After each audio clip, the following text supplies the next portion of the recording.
नमस्कार, वंदे मातरम। स्वागत है आप सभी का आपके अपने चैनल बीएससी एमबीए शिवम में। और मैं शिवम दुबे आपका बहुत बहुत स्वागत करता हूं। बहुत सारे बच्चों की डिमांड आ रही थी, बहुत सारे बच्चे कमेंट कर रहे थे और कह रहे थे कि सर ये जो सेकंड पार्ट है wave acoustic and statistical physics BSc second year का फिजिक्स का जो सेकंड पेपर होने वाला है उसमें केवल कुछ ही घंटों का समय शेष बचा है। ऐसा हम कहेंगे, ऐसा नहीं कह सकते कि एक दिन शेष बचा है, केवल कुछ ही घंटों का समय जो है आपको शेष बचा है।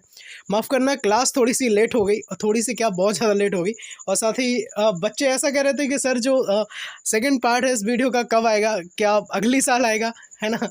तो मतलब थोड़ा सा सुन के है ना अजीब लगा, हंसी भी आ गई। ठीक है, चलो हंसी मजाक की बातें तो होती रहेंगी, है ना। कल आपका एग्जाम है, बहुत बहुत शुभकामनाएं आप सभी को, है ना। अगर आपने फर्स्ट पार्ट नहीं देखा है, पूरा निचोड़ हमने आपको जो है फर्स्ट पार्ट में दिया था। ठीक है, एमसीक्यू पेपर आपका इसका होना है, ऑब्जेक्टिव पेपर होगा आपका, है ना। फिजिक्स सेकंड पेपर है बीएससी सेकंड ईयर का।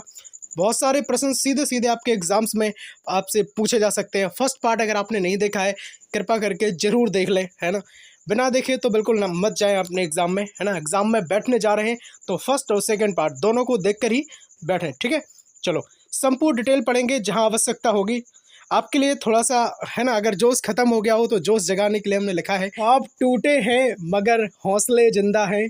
ख्वाब टूटे हैं मगर हौसले जिंदा हैं, अरे हम वो हैं जहां मुश्किलें भी शर्मिंदा हैं। तो ठीक है भाई, उठा लें कॉपी पेन और लिखना स्टार्ट कर दें। फर्स्ट क्वेश्चन ये रहा आपकी स्क्रीन पर। ठीक है, हो सकता है आपको राइटिंग में थोड़ी सी प्रॉब्लम लगे, पर कंटेंट दमदार ही रहता है अपना। क्वेश्चन नंबर 1 की बात करेंगे। यदि एक पासे को उछाला जाए, ठीक है, तो उसमें किसी एक अंक के ऊपर ना आने की प्रायिकता होगी। आपको याद रखना है भाई, ना आने की प्रायिकता होगी, ना आने वाली बात कर रहा है। तो सबसे पहले आप ये देखें कि पासा जो होता है उसमें कितने फलक होते हैं, है ना। पासे में अगर हम बात करें तो कितने फलक होते हैं, तो पासे में भाई 6 फलक आपके हो जाते हैं। कितने हो जाते हैं भाई? पासे में 6 फलक आपके हो जाते हैं। ठीक है, और अगर वो कह रहा है कि एक अंक आने की ना आने की प्रायिकता की अगर वो बात कर रहा है, एक अंक आने की जो प्रायिकता होगी तो वो 1/6 होगी। और ना आने की प्रायिकता, तो 6 में से 1 घटा दो, कितना बचा? 5 बचा। ठीक है, तो ये 6 नीचे आ जाएगा। तो इस क्वेश्चन का राइट आंसर हो जाएगा 3। देखो, अगर आपको समझ में नहीं आया है तो नीचे देख लेते हैं। माफ़ करना, यहाँ पे सिक्का नहीं है, पासा है। ठीक है, अगर हम पासे की बात करें तो पासे के कुल पहलू जो है वो कितने होते हैं भाई? 6 होते हैं। और एक आने की प्रायिकता अगर देखें तो 1/6 हो जाएगी। और एक ना आने की प्रायिकता को अगर हम देखें तो 1/6, और 6 में से 1 अगर हम घटाएंगे तो 5/6 बचेगा। ये हो जाएगा इस क्वेश्चन का राइट आंसर। हो सकता है आपसे 1-2 क्वेश्चन प्रायिकता से आपके एग्जाम में पूछ ले जाएं। ठीक है, चलो अब हम बात कर लेते हैं सेकंड क्वेश्चन की। यदि एक सिक्के को उछाला जाए, भाई अभी तो पासा उछाल रहे थे, है ना, अब क्या करेंगे हम? एक सिक्का उछालेंगे। ठीक है, चलो यदि एक सिक्के को उछाला जाए तो उसमें टेल आने की प्रायिकता होगी, है ना। टेल आने की प्रायिकता, अब देखो सिक्के के टोटल पहलू कितने होते हैं? 2 पहलू होते हैं, एक हेड और एक टेल ही तो होता है ना। अगर टेल आने की प्रायिकता देखें तो भाई टेल अगर आएगा तो भी 1/2, और हेड हेड अगर आएगा तो भी आपका आंसर रहेगा 1/2। ठीक है, आशा करता हूँ आप समझ गए होंगे। अगर हम बात करें क्वेश्चन नंबर 3 की, यदि किसी घटना के घटित होने की संख्या ए हो तथा उसी घटना के घटित ना होने के प्रकारों की संख्या वी हो, तो इस घटना के घटित होने की, ठीक है, घटना के याद रखना है भाई, घटित होने की प्रायिकता होगी। वो आपसे पूछ रहा है घटना के घटित होने की प्रायिकता है वो क्या होगी।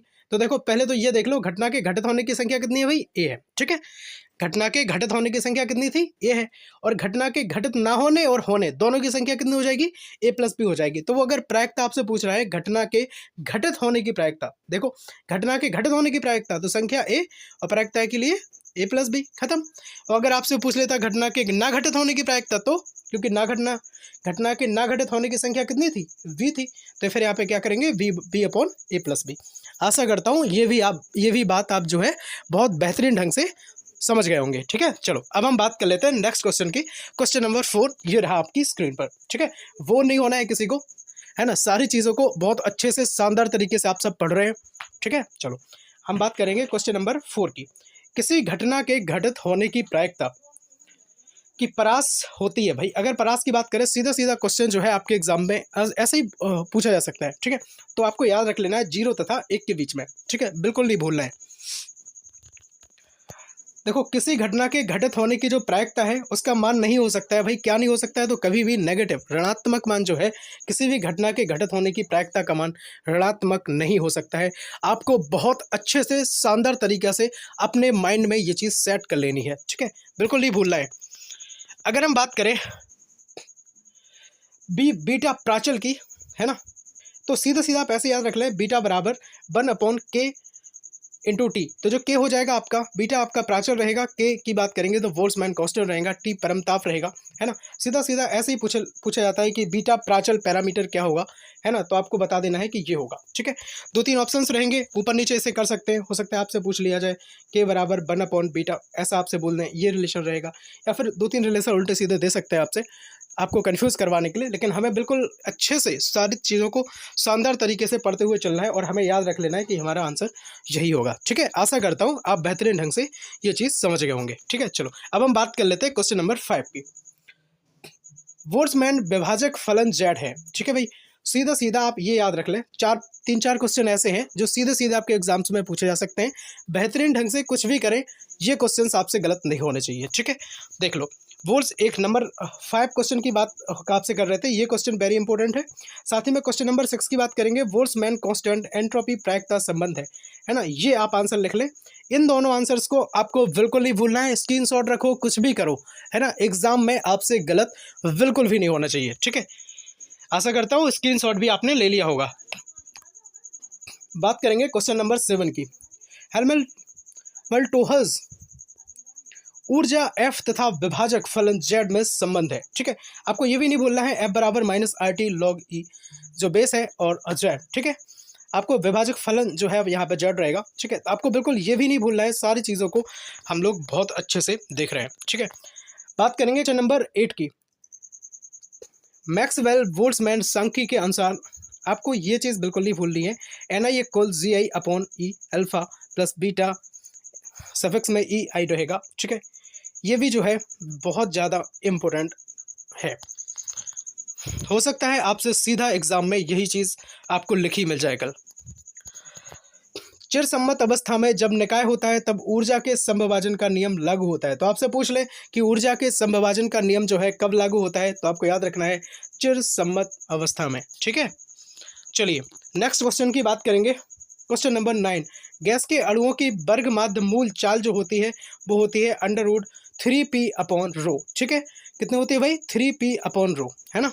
चलो सब्सक्राइब कर लेना अपने परिवार BSc एमबीए शिवम को, जो बात करता है हमेशा राष्ट्र हित में, देश हित में फ्री शिक्षा की। अगर चैनल पर नए हैं तो जरूर राष्ट्र हित में, देश हित में ईमानदारी से सब्सक्राइब कर लें, ठीक है। बात करेंगे क्वेश्चन नंबर 10 की। गैस के अणुओं की औसत चाल सीधा सीधा आपसे एग्जाम्स में पूछा जा सकता है। V वार जो रहेगा आपका √8kT/πm की बात होगी यहाँ पे, ठीक है। वेरी वेरी इंपॉर्टेंट है ना।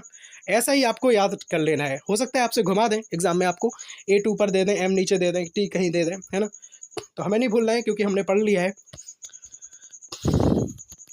बात होगी आपसे क्वेश्चन नंबर 11 की। प्रायिकता चाल VMP, है ना। ये VMP क्या है भाई? प्रायिकता चाल है। तथा वर्ग माध्य मूल चाल VRMS में संबंध जो रहेगा आपका वो रहेगा VMP बराबर क्या रहेगा भाई? √2/3 VRMS, ठीक है। ये रिलेशन आपको बिल्कुल नहीं भूलना है। बेहतरीन ढंग से आप इस रिलेशन को अपनी कॉपी में राइट डाउन कर लेंगे, ठीक है। चलो प्रायिकता फलन PV का अधिकतम मान किस चाल के संगत होता है? तो आपको याद रख लेना है भाई प्रायिकता चाल के, ठीक है। प्रायिकता फलन का जो अधिकतम मान है किस चाल के संगत होता है? प्रायिकता चाल। Very very important. मैक्सवेल के चाल वितरण नियम अनुसार शून्य चाल के संगत अणुओं की संख्या होती है भाई, कितनी होती है? शून्य होती है। आपको ये चीज़ भी अपनी कॉपी में नोट करके लिख लेना है, ठीक है।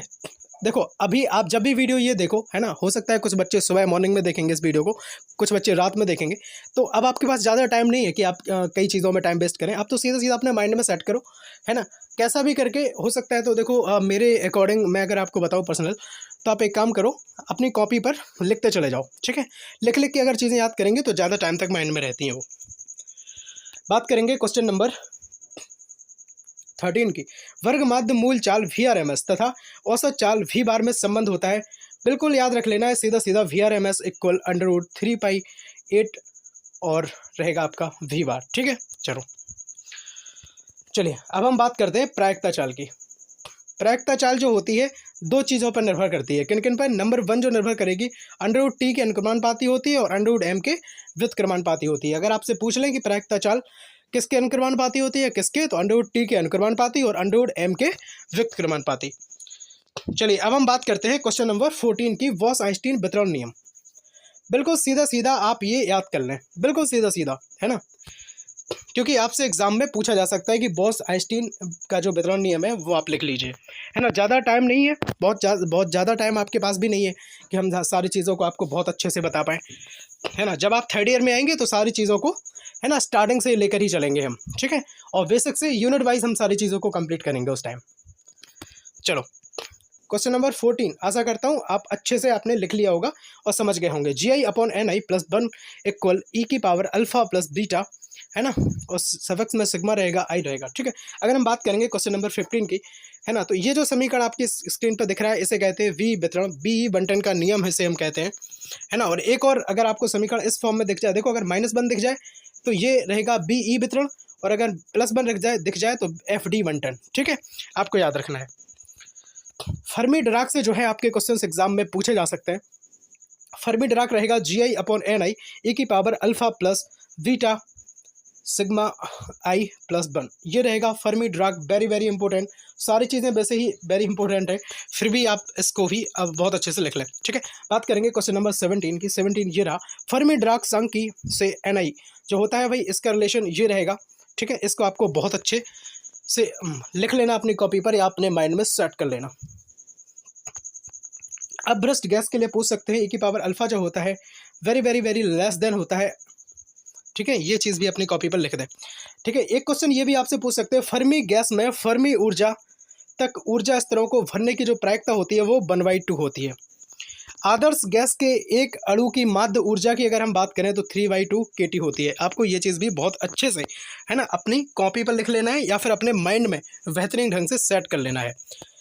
देखिए, गैस के अणुओं के वर्ग माध्य मूल चाल का व्यंजक रहेगा, हम आपको पहले ही बता चुके हैं, √3π रो की बात होगी। ठीक है, अगर हम बात करें यदि 3 अणुओं की चाल क्रमशः 2C 3C तथा 4C, तो इनकी वर्ग माध्य मूल चाल होगी, आपको बताना है। तो इस क्वेश्चन का राइट आंसर हो जाएगा 10। ठीक है, चलो सीधा यही क्वेश्चन आपसे एग्जाम में पूछ सकते हैं, कोई और नहीं आएगा, सीधा यही। ठीक है, देखो कई बार ही पूछे गए हैं क्योंकि ये सारे क्वेश्चन। मैक्सवेल के चाल वितरण नियम के अनुसार अगर हम बात करें तो अणुओं की माध्य चाल जो होगी वो कितनी होगी भाई, तो सीधा सीधा आपके स्क्रीन पर दिख रहा है √3 kT/m। बिल्कुल डायरेक्टली क्वेश्चंस यहाँ से आपके एग्जाम में बनेंगे, है ना। कुछ ज़्यादा चीज़ें जो है आपको बताने की ज़रूरत नहीं है। जो चीज़ें आपको बताने की ज़रूरत थी पार्ट 1 में जो है बहुत बेहतरीन ढंग से बता दी गई हैं। आप यहाँ से देख लीजिएगा, किसी गैस के अणुओं की अधिकतम जो प्राशभाव चाल होती है वो कितनी होती है, √2 kT/m की बात होती है। तो आप रख लें, याद रख लें, अणुओं के लिए अधिकतम प्रसाभाव चाल। चलिए यहाँ से क्वेश्चन पूछे जा सकते हैं कि बोसोन का जो चक्रण है वो कितना होता है, तो भाई आंसर लगाना है इसका 0। ठीक है, बोसोन है भाई, बोसोन है क्या आखिर में, तो बोसोन जो है विद्युत चुंबकीय विकिरण के फोटोन हो जाएंगे। बात करेंगे फोटोन जिस सांख्यिकी का पालन करते हैं वह क्या है, तो वह V सांख्यिकी है। ठीक है, फोटोन का चक्रण कितना होता है, तो भाई फोटोन का चक्रण 1, आपको याद रख लेना है 104 नंबर, फोटोन का चक्रण कितना होता है। चलिए अब हम बात करेंगे फर्मियोन के बारे में। ठीक है, फर्मियोन की अगर हम बात करें तो इस क्वेश्चन का राइट आंसर रहेगा भाई क्या, धातुओं में मुक्त इलेक्ट्रॉन। फर्मियोन क्या है भाई, धातुओं में मुक्त इलेक्ट्रॉन को हम फर्मियोन कहते हैं। ठीक है, आशा करता हूँ आप समझ गए होंगे। फर्मियोन नहीं है भाई, फर्मियोन क्या नहीं है, फर्मियोन जो है वो अल्फा कण नहीं है। फर्मियोन इलेक्ट्रॉन, प्रोटॉन, न्यूट्रॉन ये सारी चीज़ें जो हैं फर्मियोन में होती हैं। धातुओं में मुक्त इलेक्ट्रॉन को हम जो है फर्मियोन से दर्शाते हैं। फर्मियोन की अगर हम चक्रण की बात करें तो भाई 1/2 होता है। ठीक है, इलेक्ट्रॉन पालन करते हैं भाई, इलेक्ट्रॉन क्या पालन करते हैं, तो इलेक्ट्रॉन किसी भी सांख्यिकी का पालन नहीं करते हैं। ठीक है, चलो अगर आपने सेकंड पार्ट नहीं देखा है लिंक डिस्क्रिप्शन में मिल जाएगी, बाकी प्लेलिस्ट चेक करना हो तो प्लेलिस्ट चेक कर लें। ठीक है, मिलते हैं इसी के साथ नेक्स्ट वीडियो में। तब तक के लिए जय हिंद, वंदे मातरम। पढ़ते रहिए, स्वस्थ रहिए, है ना। स्वस्थ रहना आपके लिए बेहद ज़रूरी है। साथ ही हम आपको एक बात और बताएं, आपको जिस सब्जेक्ट की भी क्लास चाहिए हो, आप कमेंट जरूर कर देना, हम आपके कमेंट जरूर पढ़ेंगे, ठीक है। चलिए फिर मिलते हैं इसी के साथ नेक्स्ट वीडियो में। तब तक के लिए जय हिंद, वंदे मातरम।